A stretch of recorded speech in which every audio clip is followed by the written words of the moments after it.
కూటమి ప్రభుత్వం అరాచక పాలన సాగిస్తోందన్నారు వైఎస్ఆర్సీపీ సోషల్ మీడియా విభాగం రాష్ట్ర అధ్యక్షుడు అంజిరెడ్డి. ఏడాది కాలంలో 700 మంది సోషల్ మీడియా కార్యకర్తలపై అక్రమ కేసులు పెట్టారని మండిపడ్డారు. ప్రభుత్వ వైఫల్యాలను ప్రశ్నిస్తే అక్రమ కేసులు పెట్టి వేధిస్తున్నారని ఫైర్ అయ్యారు. ప్రతి కార్యకర్తకు వైఎస్ఆర్సీపీ అండగా ఉంటుందని భరోసా ఇచ్చారు అంజిరెడ్డి.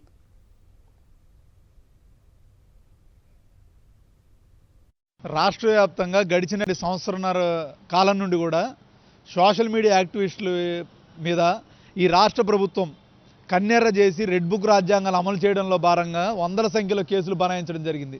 మనం గతంలో గమనిస్తే దాదాపు 700 పైచిలకు అక్రమ కేసులు బనాయించడమే కాకుండా 44 మంది రిమాండ్కు కూడా పంపించడం జరిగింది.